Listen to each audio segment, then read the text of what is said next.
anyone didn't see the announcement beforehand, tonight's just a speaker event. We have technically four people who have worked on rhythm games, in some sense as a developer, to different extents.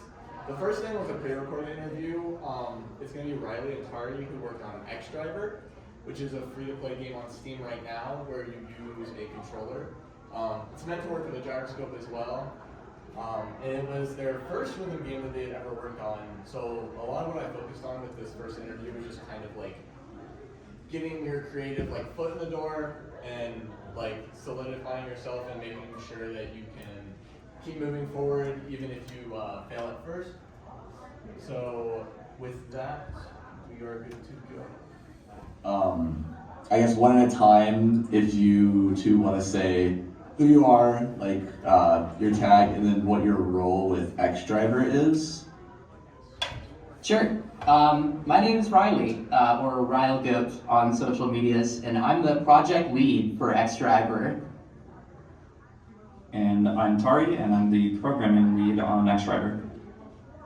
So, I guess to start, when did EX-XDRiVER, as an idea, come into fruition, and what was that timeline like from when you first got the idea for it to when playable builds started to become available, and then finally the game release?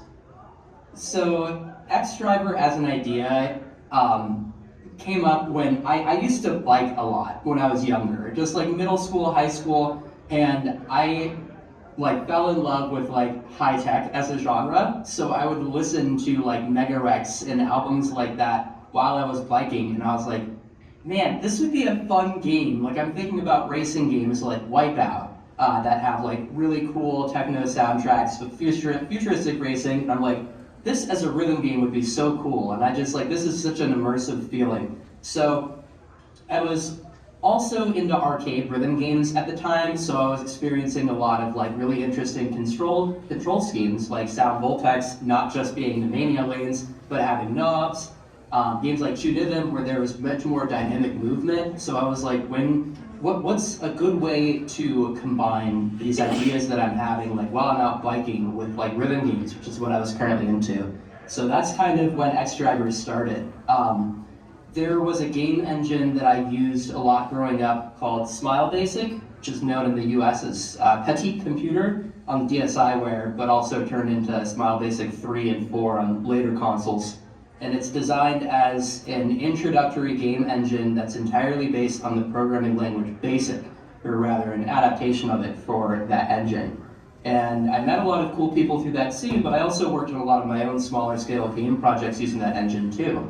So I mocked up my first version of this game in Smile Basic on the Nintendo Switch when Smile Basic 4 came out. It was the first thing I worked on that version, and that's how the first playable version of the game came to be. And it was very much just a mock-up, kind of a way to prove to myself this is totally a concept. This is something that can be built out further, and I want to find people that can help me with this because I know I can't do it by myself.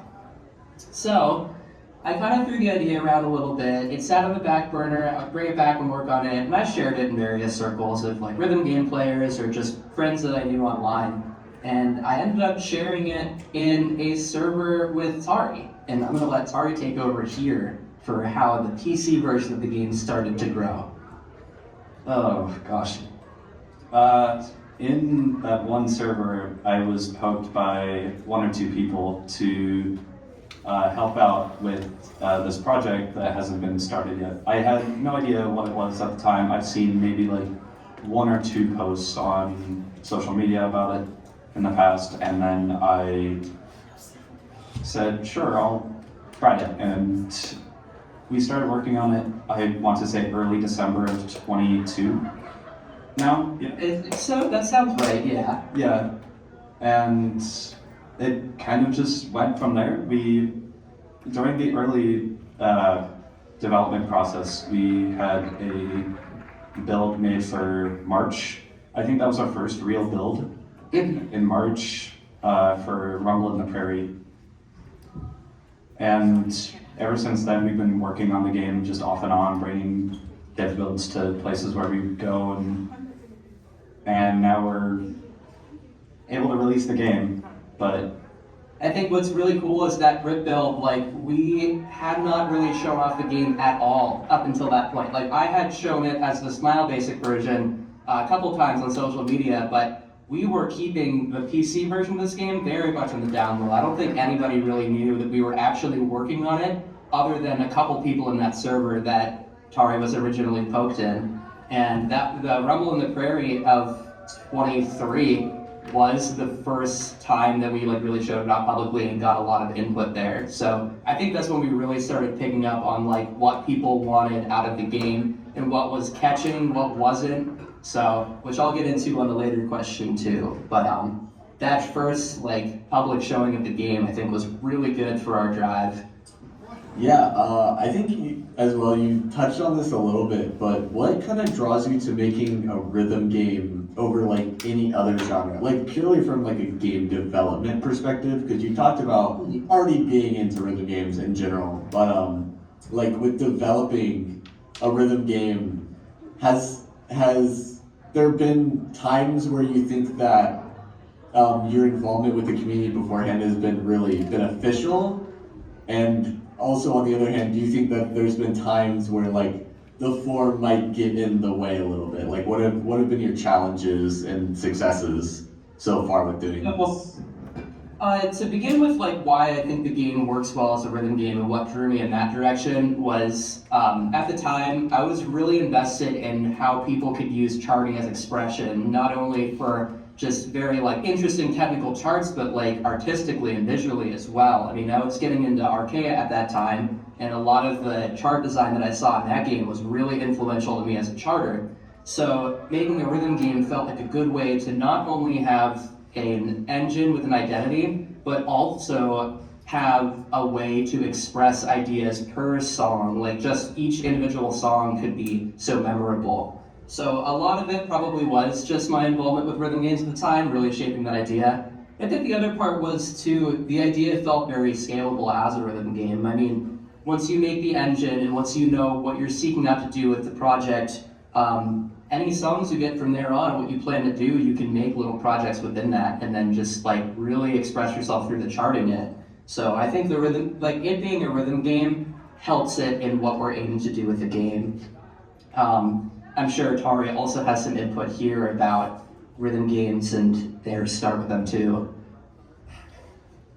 that's funny because this was technically the first time I've worked on a rhythm game from the ground up. So during the programming of this game, I've run into so many little things that people wouldn't normally think about when developing a game. Like just even timing and optimization, it takes so much, like just to get it right and have it perform properly. And making a system as flexible that as you want it to requires so much foresight that I don't think we had initially, and it required revision after revision over the course of a year and a half, I want to say. Yeah, yep. That was kind of brutal, but It's part of the process though. it eventually got to where it is now, and I'm happy with where it is now and how scalable it is. Mm-hmm. Yeah, is there any like one specific thing that stands out to either of you as like the most frustrating thing that you've had to deal with this project? Ari, do you want to say it? Gyroscope? Yeah, gyroscope. Gyroscope compatibility. Oh god. Should I explain? Because I'd love to hear about it. Yeah, for sure. gyroscope on controllers is not a very supported thing in programming at all. Most ways of doing it require you to use some form of an external library. In fact, we use Unity for our game engine, and it does. Just to kind of get you guys caught up, this is a pre-recorded interview we did with someone who worked on a game that's free to play right now on Steam as their first project. They were just talking about like the challenges, and one of the things that we decided was getting gyroscope support. And so this is them kind of going into the specifics of like how the engine supports that, or rather doesn't really. Maybe once we're done with the video, could we like do launch it and maybe show what the game looks like? Because I don't think a lot of us know what the game Yeah, XDRiVER, totally. does not natively support gyroscopes unless it's on a mobile device. And for us to use gyroscopes, we actually had to use Steam because it was the only thing that was able to give us a compatible gyroscope output. And it's not perfect, but it's good enough. I think just for the people that may not be as familiar, the reason that we have to use a gyroscope with our game, XDRiVER is built around the idea that along with your typical note buttons and then ears, which are like notes but you toggle them, there's also tilt controls. So you will be signified when to either tilt your controller left or right, and you'll remain tilting the controller in that direction until you stop. So as like one of the core mechanics of the game, we had to figure out a way to get gyroscope controls supported in our game, and that's what led to all of this frustration. Yeah, there was a question actually from someone in the club. They had said that the big thing with rhythm games is that you need something to draw you in initially, and then you also need something to keep you playing. And a lot of times with rhythm games, you will play the same stuff over and over again. And when you have a game that's as unique as XDRiVER, especially when it comes to like gimmicks and stuff, how have you guys felt about like the balance between giving that unique experience, but also having enough staples of the genre to keep it replayable? So I would say a lot of the Mania style elements of the game, like the note lanes and the gears, are fairly intuitive to new players. I think the big initial hurdle is the fact that the lanes are split across the screen, so you have 3 on the left half and 3 on the right half. Visually, it's a big adjustment, and the fact that the gear notes are toggles rather than like hold and release. But I think that the overall feel of it being like a hallway Mania style game, very familiar to people that play games like Voltex or 2DX. So I think the initial pull of familiarity with elements like that can keep people drawn in. It can help bring people that are on the fence about it to still try it because they might feel that it's a familiar element of the game. But then we have some more unique parts of the game too, like the racing theme, the drift notes, support for lots of different controllers, and kind of building the charting that around that too. I think it gives it more of an identity than just being another Mania style game. Tari, if there's anything else that you think really stands out too. Oh, we have potential to do so much, I think. It's going to be difficult, but I think we can add on to our existing systems with quite a lot. And of course, we have stuff on the back burner, but I definitely think we have a lot of like potential new gameplay elements that we could just throw in for even just like a specific chart or something. We can just only do that. But I definitely think to keep people playing, we need to also like give people these new experiences like on top of our existing, I guess, groundwork. I would even say like on the topic of like what we're able to do in the future, our engine is so versatile, and I have to give props to Tari for like what they've been able to do with the engine.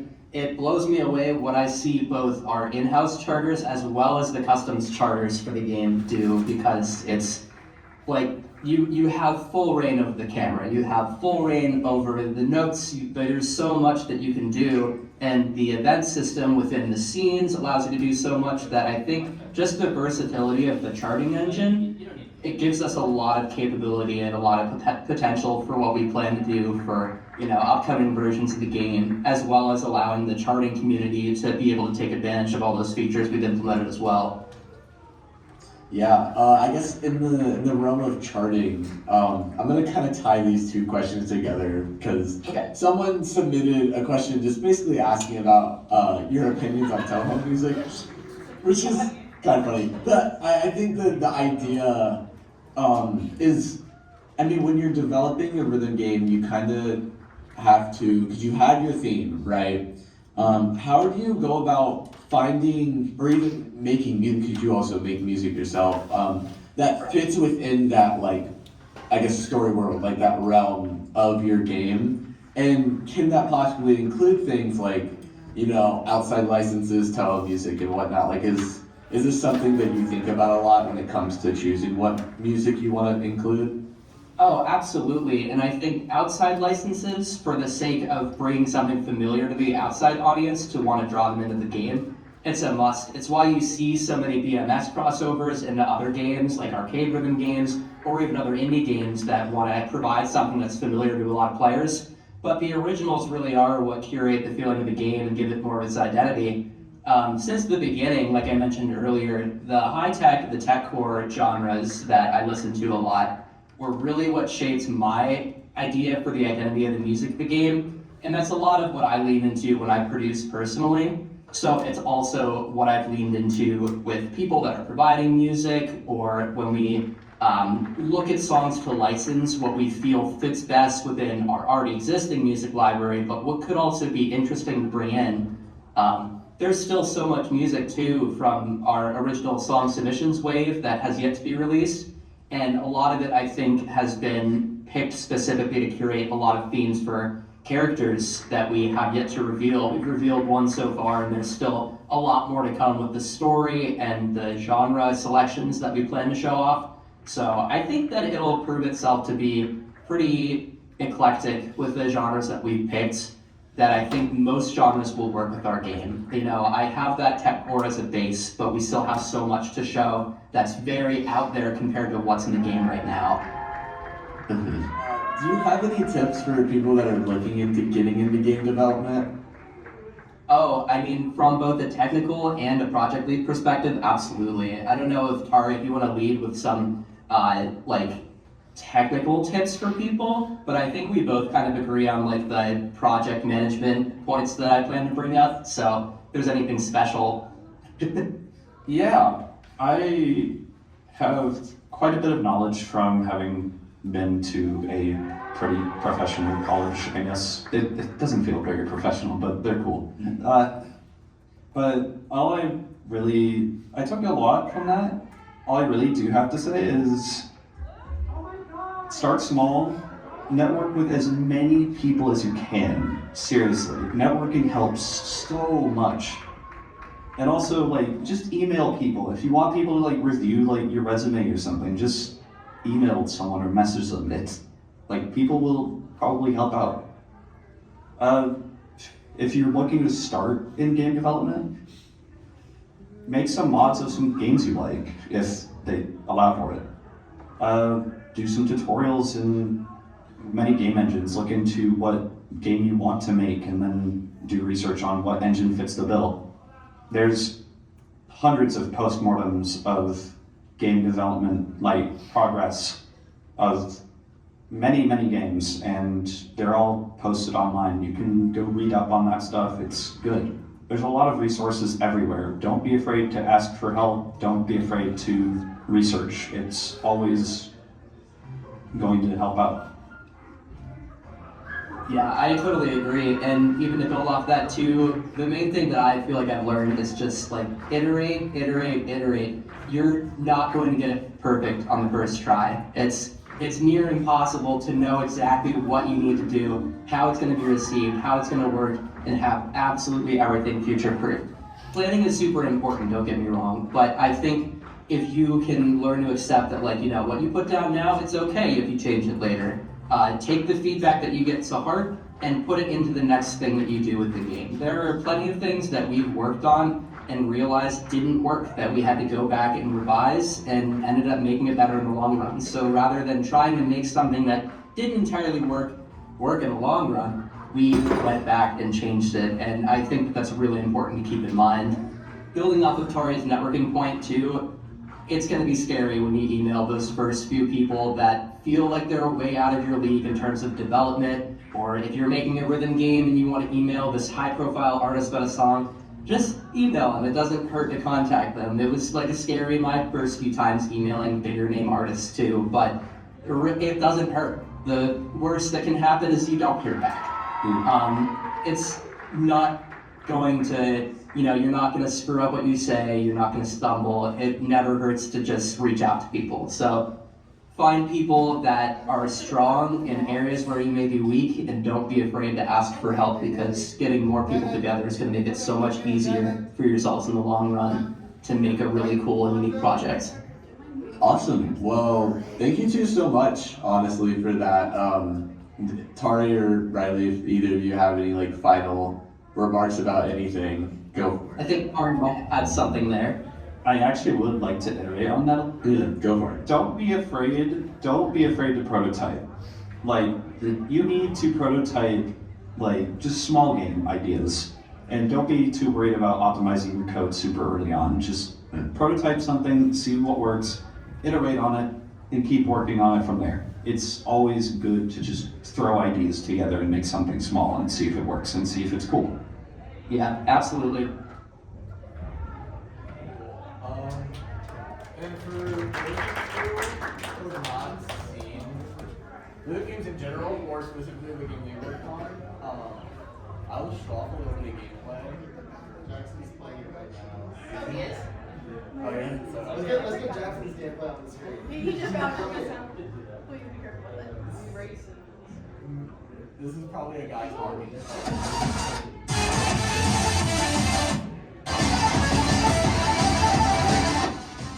So it's basically just you have a controller, usually not a keyboard, but usually you have a controller. And then you use both your bumpers, both your triggers, and then also one button on each hand. So you would use these 3 fingers on each hand to hit everything. And then those long things that cover the whole lane on the blue and red sides, those would be when you flick your control stick to activate it. So there's usually 2 ends of it, the start and then the end. And when you see the lane tilt, that's when it's telling you to actually tilt your controller. Can I do it with an Xbox One controller? Yeah, that's what I play with. Oh, okay. So Xbox One controllers do have like a gyro sensor. I think only some of them do. It's very like finicky. Okay, I have a red one. Yeah, I'm gonna go ahead and call our next person. They're at an event right now in Texas. They're at a rhythm game tournament. They've worked on a game called Unbeatable, which is in its demo phase right now. I have a We have it setup set in up the in the back back. if you want to try Yeah, I it can at see. all. But they're a bit more varied than our first speakers were. They've worked on games outside the rhythm game sphere as well, so we'll talk about that a little bit. Let's see if this works. Sorry, you guys will be on camera. Oh, Okay, let's see if this works. oh, you can't see. Hello. Yo, hang on. Can you hear me well? I'm using my phone for the setup because I'm not at home actually. So Yes, I can totally hear you. Can you hear me? yeah. Awesome. So we just wrapped up with Riley and Tari talking about their game EX-XDRiVER. So you are our second speaker. If you want to go ahead and just introduce who you are and what projects you are currently working on and have worked on in the past, you can go ahead. Sure. Hi, my name is Jeffrey. You might know me online as Shishu. I am a game producer, director, designer. You may know me best from my work on Unbeatable, which is a rhythm adventure game coming out this year. And I've also published Vivid Stasis and also am publishing the upcoming game Beat Block. And I also did additional writing work for the Noise Starlight series. May do something for Project Godhand, who knows? But yeah, it's like kind of like my big rhythm game site. I do a lot of other projects too on the side, but right now my big thing this year is going to be Unbeatable. It's the game I've been developing for at this point like 7 years alongside with the rest of the main team. Yeah. So, Wow, 7 years.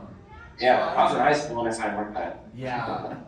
So I know you personally a bit from like the rhythm game, like actually playing the games.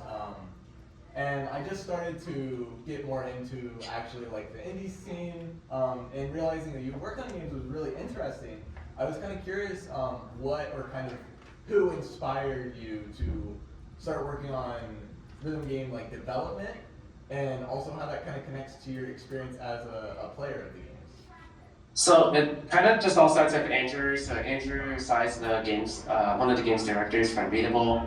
And in high school, you know, we happened to be the only 2 people within that kind of proximity who really cared about making games, just in general. Like, we really like games, we like talking about games. We also like making them.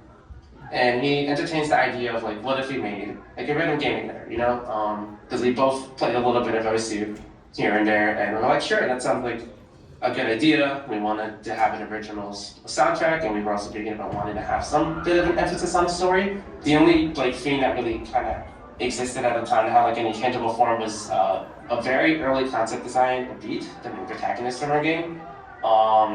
And yeah, I think in the midst of that, I was like, okay, let's do a bit of research, because, you know, when I was younger, I played a lot of Guitar Hero with my family and stuff, and I have memories of DDR when I was like in speech therapy and they had like a PS2 setup, but I didn't really like touch the genre too much outside of those games. So I jumped into Groove Coaster. I played a lot of mobile stuff at the time. I think primarily played Sidus 2 and whatnot. So I just like, especially Groove Coaster, was kind of like a first love for me. When it came to the original design for Unbeatable, it was actually a lot closer to what like One Finger Death Punch. That was like another game I was playing. That's not a rhythm game. So I want to stress that, like, I guess in terms of like, rhythm game influence, I was playing a lot of stuff, but I was like trying to generally, in terms of the design, we were taking more cues from other action games rather than rhythm games. Yeah, and then you know my interest in my hobby in like arcade rhythm games and stuff happened a lot later. At a certain point, I kind of stopped playing rhythm games since I was just working on one. So it was like a very kind of like disconnection, having a bit of a disconnection with the genre because it's basically work for me. But you know, a local arcade had like a pump scene and everything, and I started getting into those games again. Fell in love with Bomani specifically, and now I'm stuck here in Texas where the big deal happening on Friday. While this is all going on. Awesome. Yeah. You mentioned getting a lot of influences from games that are kind of like rhythm game adjacent, but more into like the action side of things. And Unbeatable itself is very unique in that sense of it kind of breaks the traditional walls of like Bomani type rhythm games or like Mania style games where it's very strict on you're just hitting notes to the music. We've started to see a couple more rhythm games kind of burst out of that and have a really deep, intense storyline attached, like Vivid Stasis and Archaea have been kind of trailblazers in that. So how would you kind of describe Unbeatable and what you guys do at B-Cell to someone who isn't as into rhythm games as us with the Rhythm Games Club might be? So the way we describe Unbeatable generally is that we're a narrative game first, actually. So we're the reason why you're going into Unbeatable is for its original story, for the narrative side of the game, and the rhythm game is like kind of its combat, right? It's like its combat system. It's interface, but it's like more so like a system in which you engage with the narrative rather than the whole game being built around this rhythm gameplay. Obviously, it like feeds back and forth to each other, but this is the reason why actually a huge bulk of the team are primarily like narrative and game designers in terms of like handling more like kind of core action adventure gameplay rather than rhythm game stuff, which might be slightly controversial. But the idea was that Unbeatable should be built from the ground up in mind of this core story experience. And you know, there's a cool arcade mode where you get to play all the songs with the 2-button rhythm gameplay, but that is like basically a second like course, like a secondary option after you beat the game, and not the main highlight of it. And also it comes down to like the game's like chart design. For me, the main key that I wanted to take from chart design is I wanted it to feel like doing like combos in Devil May Cry 4. That was like kind of the main touch point I had, is I wanted patterns where you would like kind of juggle up enemies in the air. That was like the inspiration for the double notes type stuff like that. We weren't really thinking too much about like taking the rhythm game genre and expanding it. It was more so designing a narrative game and then having the rhythm game genre be the blueprint in which you interface with that narrative. Yeah, I'm glad you mentioned those influences like completely outside of the scene, especially with like beat-up games. I know your development history has been really varied, just like genre-wise, and you mentioned that you've been working on games for so long. Are there any like notable projects you remember from like kind of your early days that have inspired you with your current work with D-Cell? So I did the Skyward Work stuff that I did on the side. Like none of that would have really happened if it wasn't for the fact that I wanted to release games, and I didn't want to just literally do nothing but Unbeatable, since that game was going to be a game I knew was going to take so long to put together. And like I would say in terms of like design influences, not really. Since Unbeatable, I actually don't have as much design touch points beyond the arcade mode and rhythm charts. But I think the one main takeaway is diversifying myself in terms of the kind of projects I work on and the experience I'm getting, the genres I'm exposing myself to is really key. Because I think in order to evolve a genre like rhythm games, it has to be examined from the perspective of someone who's not actively in it. I think someone who's not actively engaged with what rhythm games are, and what like is popular on the market, so to speak. And I guess a good example is like fighting games. You know, a lot of fighting games try to newer fighting games and new fighting games and try to market and design themselves around wanting to be a very enthusiast first experience. But forget kind of what exactly boils down to appeal, like what makes the genre so appealing. Not specifically how to make it entry level, but just what makes it so appealing for everyone in the first place. Because back then, you know, fighting games were a huge thing. Like everyone played Street Fighter 2. And it's the same thing with rhythm games almost. Like, what is the thing that made rhythm games as a genre really appealing? And it's not necessarily how to make rhythm games more accessible to people, but just like, what are the kind of things we want to draw into our thing, our work to grab those people who maybe are looking for an enthusiast experience, but but we know they like rhythm games. We know what pretty much everyone likes rhythm games. But what would attract them to something like that? And our, Chuck was doing like a more adventure game framework, which I think is like more universally exciting to a lot of people, and with that rhythm game on top.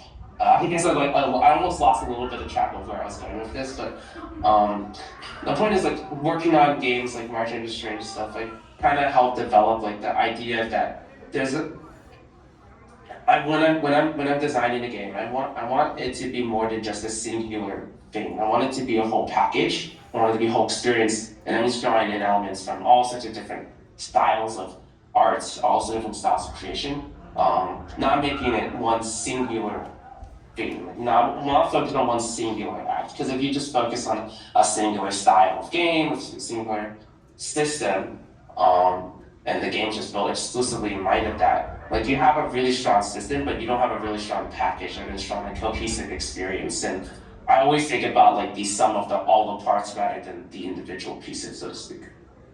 Yeah, amazing. I know, kind of to go a little off track, but I know that you're a big fan of like cutesy, bubbly kind of art, and I don't think there's a game that really encapsulates that better than pop and music. So I was really curious who your favorite pop and music character is. I remember. I guess like the boring answer is like Mimi's my favorite, particularly her Sunny Tart version is my favorite. But I do have a few other favorites. I really like Kun, and I also really like Pachiko. So those are like two other strong favorites for me. But like, yeah, those are like the three that I think I tend to rotate over. Mimi, I especially like because one, cosplaying is always a lot of fun. She has a lot of different outfits. So you can do the same wig, the same ears, but you can always do like a different fit. But also just, I like bunnies, and I think her being kind of the mainstay bunny character is like cool seller. Awesome. So, thank you so much for your time so far. We're going to open this up to audience questions. If anyone has any, just feel free to raise your hand, and then I'll try to get the mic in a position that works. Yes, that's good. Any questions? Okay. One down at the end. Do you want to just come up here? The record's a little short. First of all, your game's great. Very excited to release it. Second of all, I asked my friend, who was also very excited, what questions he had for you, and he said, quote, can you ask them why they made a song about me? And I don't know. Which song? It's tricky, but Yeah. So I think in terms of like a lot of the songs are very divided in narrative and also the character. So I mean, maybe you just really don't let yourself to be and the kind of things she goes through in her life. I think a lot of the music was like for the rest of the team, it's the same feeling too of like what like this music and what it's saying actually just kind of hits us a bit too hard. And that's kind of what we want. We want the music to be very emotionally resonant with people. So that's a very kind of sterile answer I'm giving it, but I really appreciate that people resonate, like click with the music in that way, and it's like, oh my god, that's just me too. And you know, it just so happens that when we released Sleeping In last month, like I actually like missed when the window we were uploading it because it was being handled by the people. I woke up, I had coincidentally like actually just slept in. So yeah. Okay, thank you. Yeah. Sorry. Very limiting set of First, I'm gonna say I'm sorry if you keep hearing them banging. There's some club next to us, and I already asked them to be quiet, like quieter, and they just like are not. They started stomping. No, I actually can't hear anything, so it's totally fine. I can't Well, from because that, it's yeah. really, really, really loud. Well, I was Yeah. gonna ask, since you said that like the game is more narrative focused than Unbeatable is, like how did that influence like the charting or like the song creation for the game? So all the songs for the story mode are original. They're done in-house by our sound team. So for that reason, they have like a whole view of what the story is, what exact moments need to be, like where does the song need to be placed. Some songs don't exactly fit that spot, but like if you're playing the core story mode, all the songs you're mandatorily required to play are very like structured and placed in correctly, I'd say. As for the charting, I wanted to just make sure the game kind of keeps an action feel, because a lot of the context of which you're doing the core rhythm gameplay is you're in a fight with the cops or with like the strange monsters, right? So wanting to focus a bit more on like kind of like the more gimmicky attack notes rather than strictly pure patterns, I think is good. I have a bit of a worry of like trying to make sure that the game is generally not the hardest unless you're playing on a higher difficulty, and even then I don't really want story mode to be something where you play some like even on max difficulty you just gotta get stuck on a single level and get stuck in it, because ideally you're going through the story mode like bam bam bam piece by piece and not getting blocked by a single song for like like more than 30 minutes, right? That should not be happening. So it's generally pretty balanced that way in my defense. Spoiler alert, normal difficulty in our game used to be called easy. We just made it so people will instinctively take that one because it's normal, but it's not sure enough. You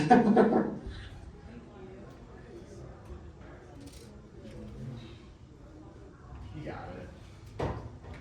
Have you heard of the TOL project? And if you have, do you plan on including any arrangements in your game?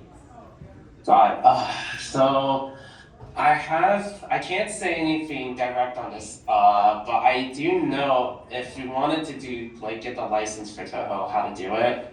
Like I'm aware of how to do it. We haven't had any plans yet, but I have told the team it would be really fucking awesome to see the language if we got to do like actual in-house remixes of Toho arrangements. Because it's one thing to have like the Toho arrangements from other rhythm games, but our game had a specific sense of sound and style. If we did our own stuff, I think people would be super into that. Awesome. Any other questions? Great, Jen, you want to come up?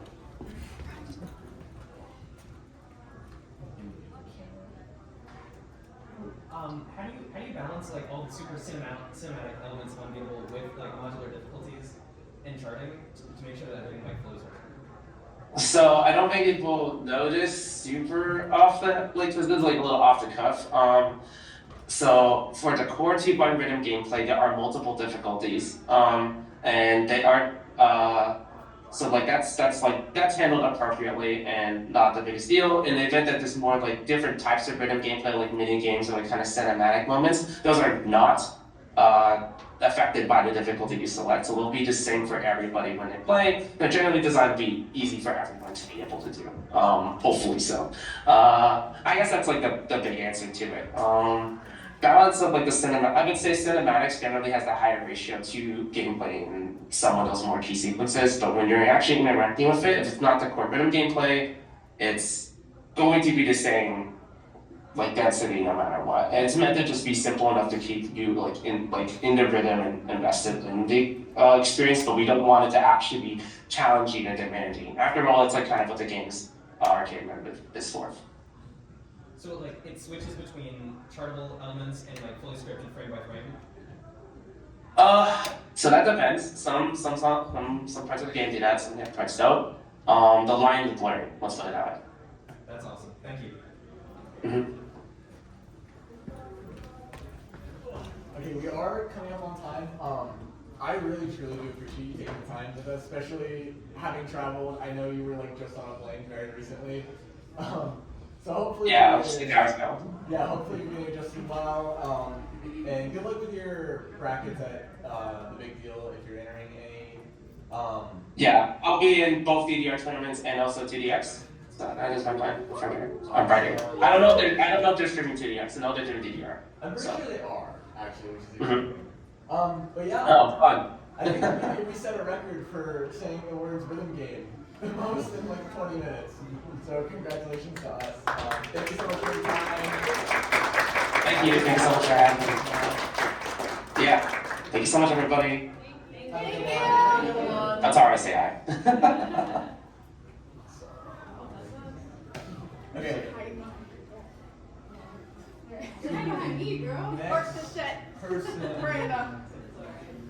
The next person we're calling is a guy I'm very nervous to talk to because he's the guy.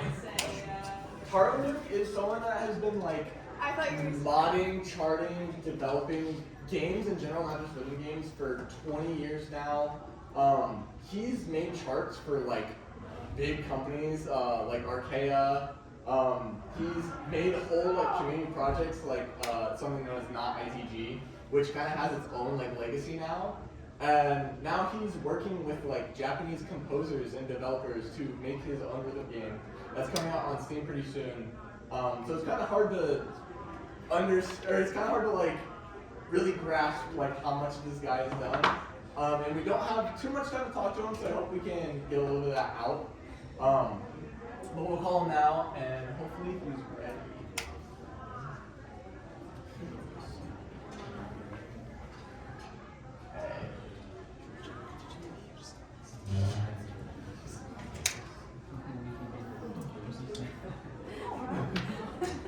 The most important person for rhythm. Do you know how many games he said? I mean, you could also, I think at that point you would say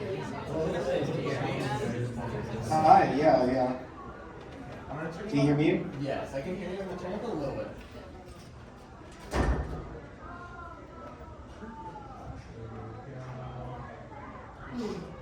no, we're headed.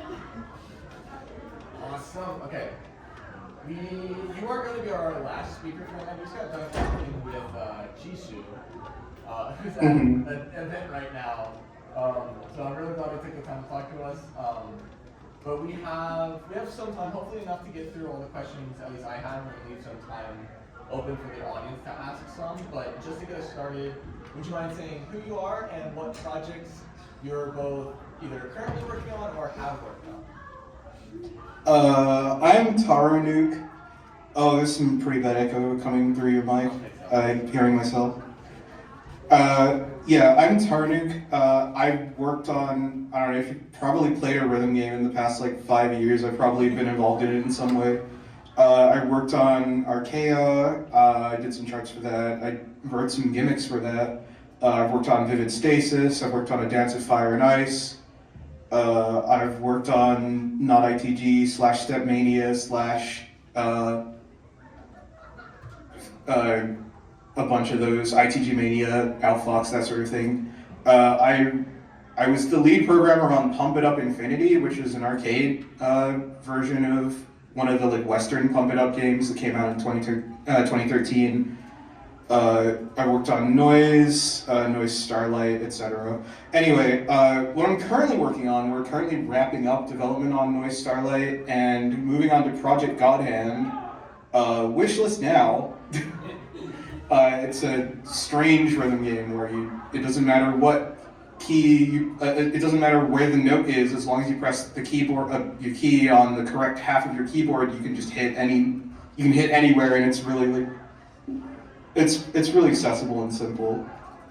Yeah, I think when we post like all of the speakers and like their things that they've worked on, I have that video of Loser Minions streaming the game, so hopefully that'll give like people a good idea of what that's all about. But that's a really big list of things, so I was curious how you got your start with rhythm games, both as a player, and then how that kind of like trickled into development, or if maybe development came first. Well, I mean, it started in like 2006 with DDR. Like, my friend introduced me to DDR. I remember, like, I really remember the first time I played DDR. He took me to an arcade and showed me this weird game where you play, you press the buttons with your feet. I remember failing it too, and being like, oh wow, this is impossible. But then I like went to bed that night, and that was like all I could think about. I was like, this might be the greatest video game ever created.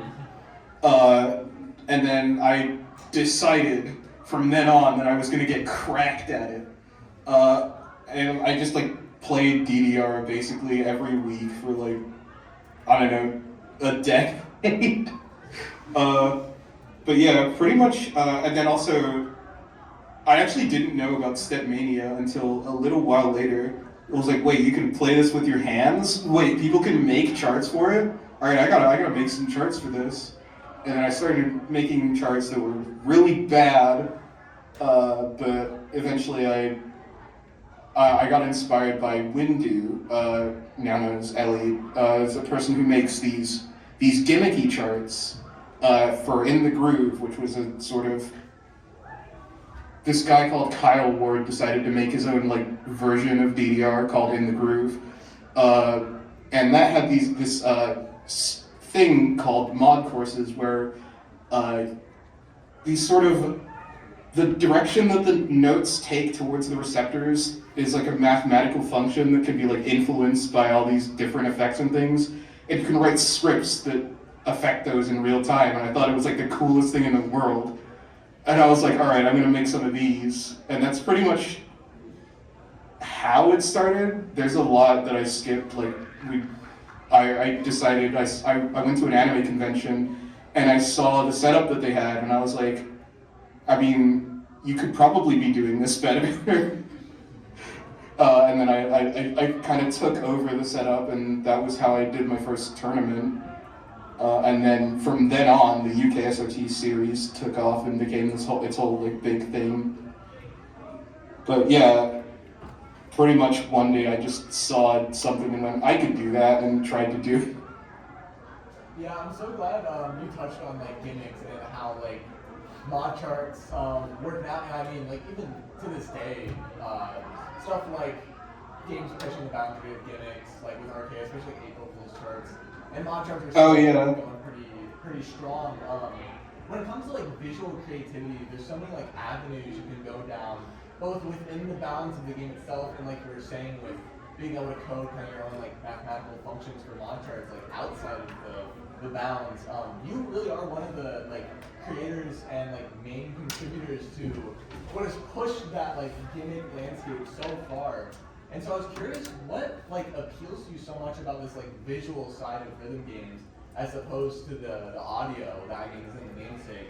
And do you have any like favorite like gimmicks or effects or even like charts that you really think encapsulates your kind of mantra towards that really well? Oh yeah, it's, I just noticed that you mentioned the archaic April Fool's gimmicks. It's really funny that you should mention that. The first one of those they did, that was actually me that did that. I did Ignotus Afterburn, that was mine. Yeah, I asked it on purpose. I did a little Okay, that's fair. When it comes to, I guess, so with a rhythm game, right? It's like with games in general, it's a really unique medium, and I feel like it's not just like listening to a song. Like you're actually there. You're like in the song, and I feel like that about games as a whole. It's not just like you're watching a movie. You're like there in like The Last of Us. You're in the movie. Like the characters are reacting to things you do. And I think with a rhythm game, it's like really interesting because the like connection that you feel to the song, especially when you get really good at it, you're like really in the flow. Like, yeah, the audio is there, but like the visuals could also be there. Like the visuals could complement the song really well. And not a lot of games really like do that. Like I remember like Sound Voltex came out and it was like really cool that that you like slam the knob to the side and the force of you the receptor moving across that note like rotates the entire screen. Like stuff like that makes the song have those impacts that feel really powerful. And I think it's really important to like respect the song. There are a lot of gimmicks in not ATG where the song does like a really boingy sound, so the playfield also has to do like a really boingy motion.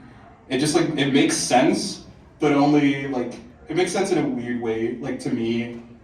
Do I have any favorite effects or gimmicks that I tend to always come back to? That is a hard question. I'll think about that for a while. But give me the next question. Okay, yeah, I was just gonna say, I mean, because you said you've been at least playing the game since 2006. When it comes to someone wanting to get into like game development, I know that you really dabble hard in like the charting side and that artistic expression. When it comes to game development, especially outside of the like rhythm game sphere, are there any tips that you would kind of give to a blossoming developer now in like the year 2025 that you kind of wish you would have had back when you were first starting? That's also a kind of hard question. Cause like I didn't actually make my first rhythm game until like 2010, with DJ Maniacs, which was like a Flash DJ Max Technica bootleg. But like I made my first Flash game in 2006 also. It was, I don't know, I feel like the path that I took was fine. I started by just like taking a tutorial and like changing the character on the tutorial, like graphic, by just like drawing a face on it, and then just like doing I didn't really care about the programming. I just wanted to I wanted to do level design, so I just did that, and it was like it's still a like decently well received game. There are parts of my journey that I'd say are ill-advised. I feel like I have gaps in my knowledge that someone who actually cared about wanting to learn programming would not have. However, it is really important to just do the thing. If you want to accomplish anything, you should just start trying to do that, looking up what you don't know, follow a tutorial if you have to. I personally believe the creative fulfillment from making something is actually more important than just having stuff to put on your resume. Yeah, I guess that is the message that I would give myself. Yeah, great. I'm glad you mentioned the creative fulfillment aspect.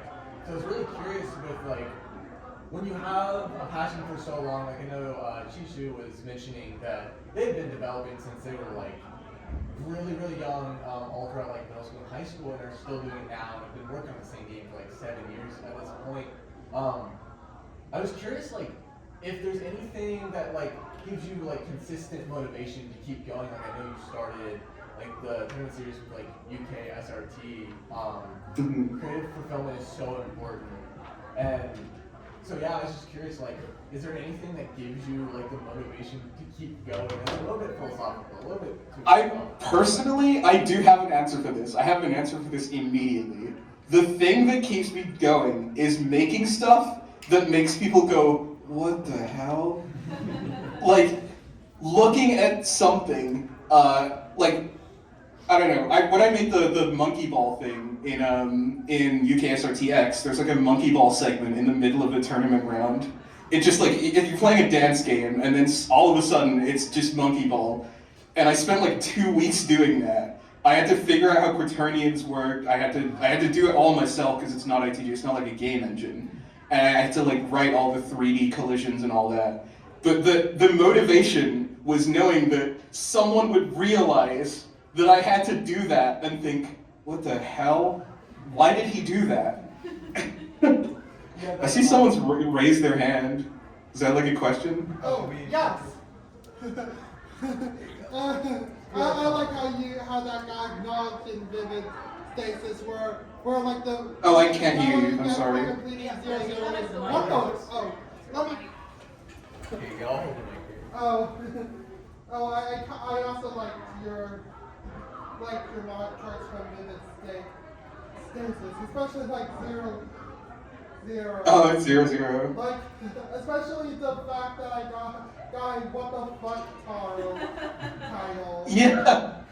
Yeah. Yeah, that's so cool.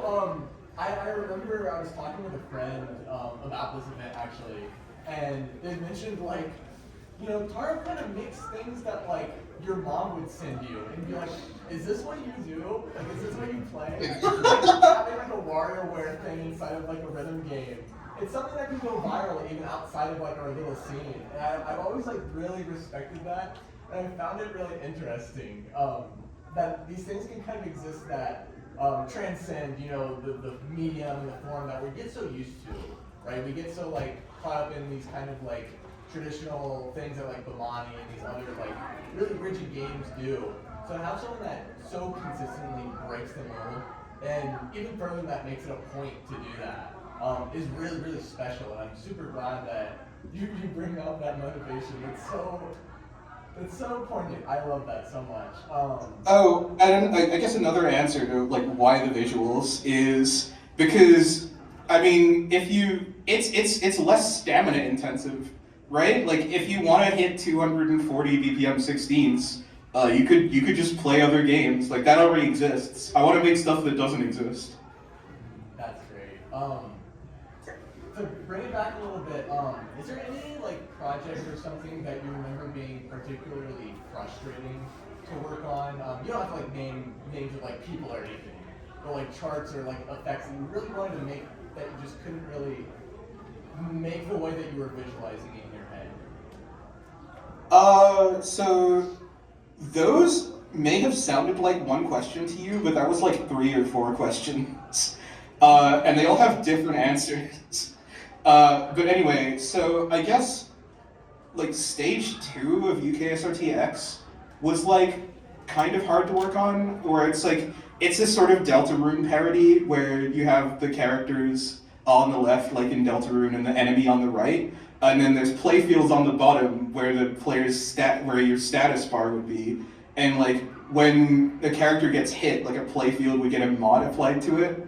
That was a really good idea, but actually implementing it, like doing all the animation and then sequencing all the animation and like stringing it all together was really like, it was like a real slog to get through. Cause like, I knew exactly what to do and I didn't feel like I was learning anything new while making it, and it kind of slowed the process down because of my unmedicated ADHD.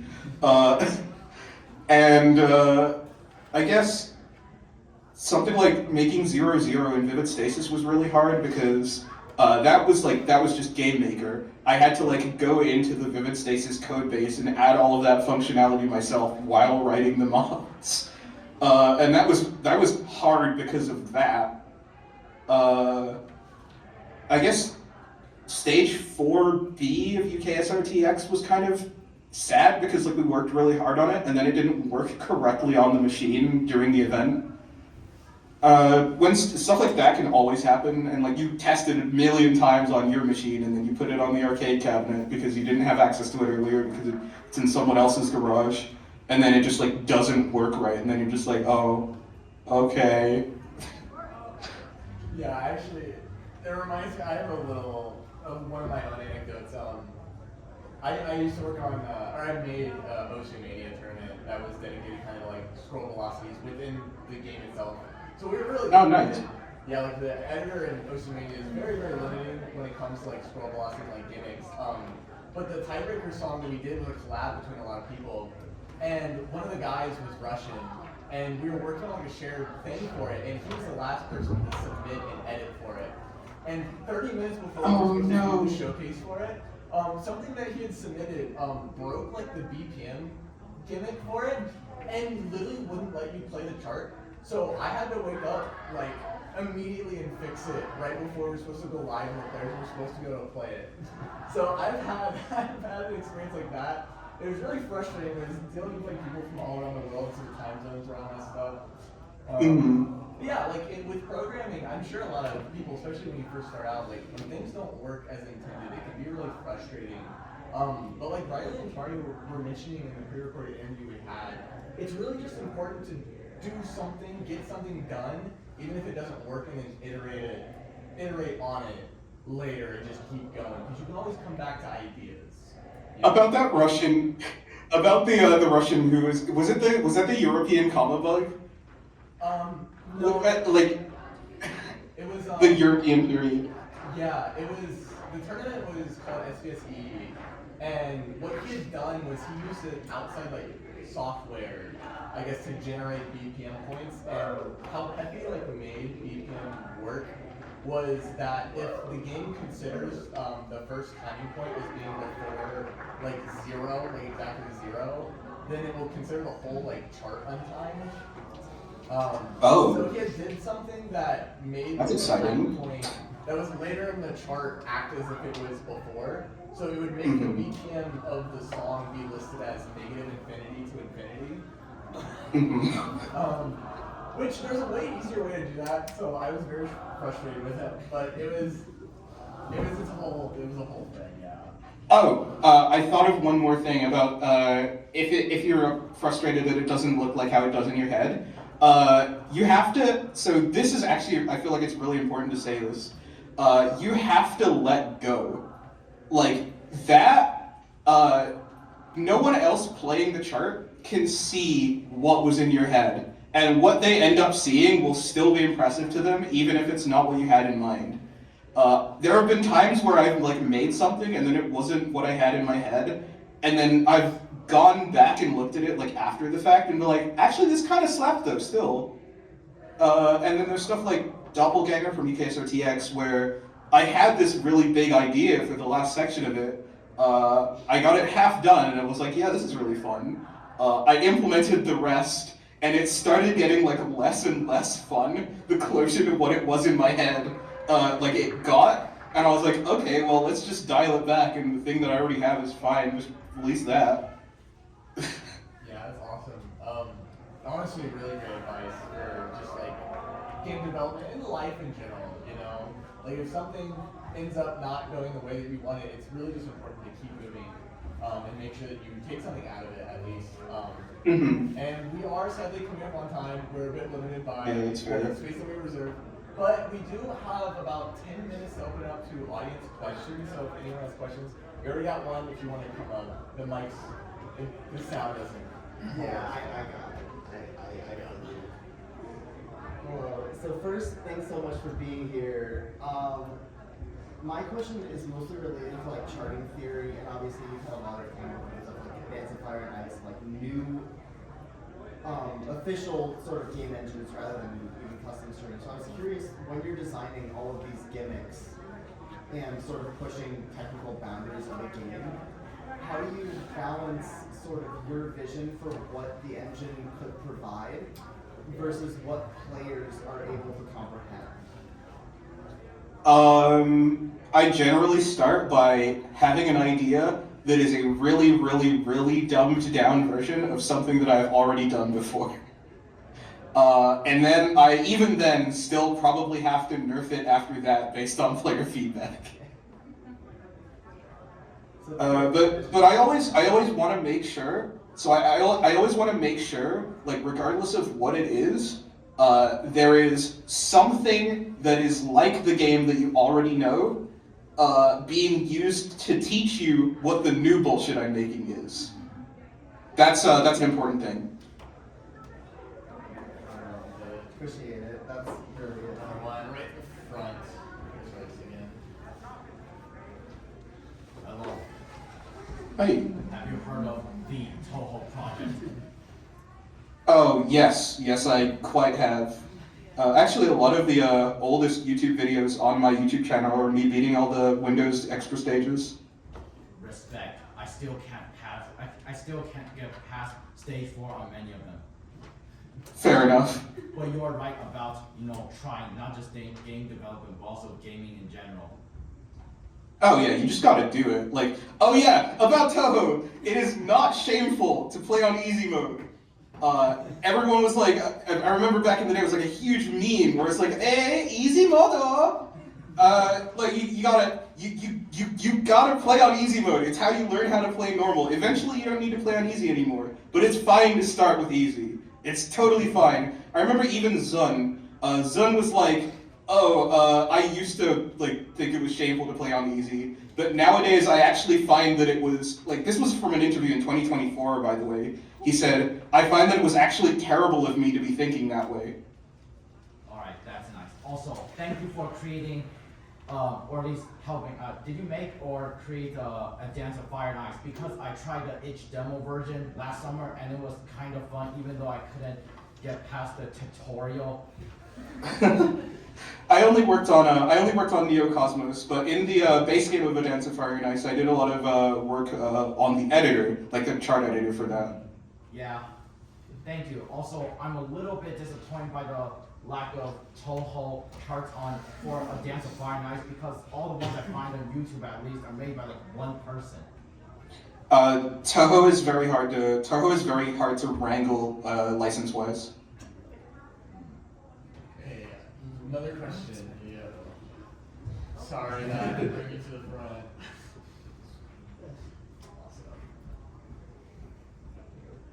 First off, I want to say Project Godhand looking really great so far. The tutorial song, absolute banger. Awesome. Secondly, do you have any advice for people wanting to get into charting? Just brand new starting.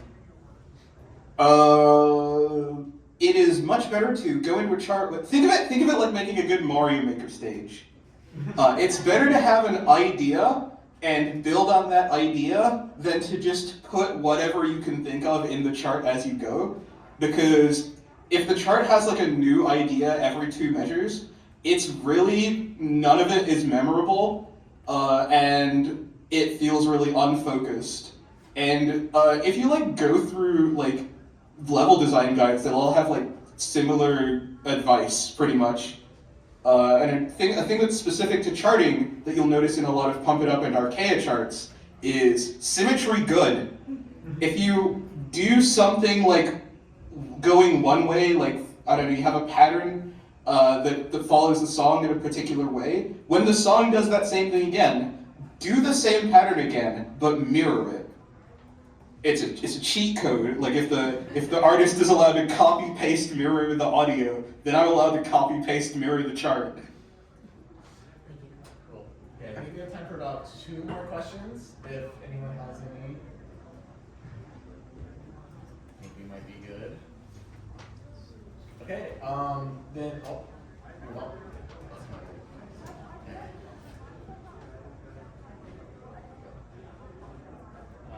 First of all, the tutorial on Godhand is very silly and I do you have any formal music education?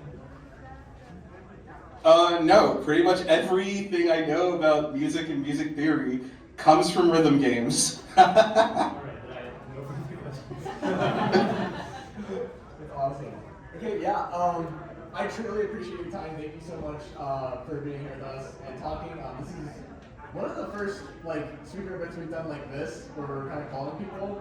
So sorry if there are any hiccups. The live right here also is not amazing. Yeah, but otherwise, really appreciate your time. Are there any shout-outs that you want to give, social medias? Obviously, we're going to be making Project Godhand Steam page and stuff. But just go ahead with anything you want to give us. Shoutouts to you guys. Thanks for having me. No problem, no problem. Thank you. Thank you. Yeah.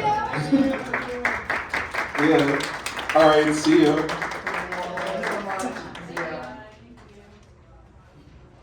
Awesome. That's you guys.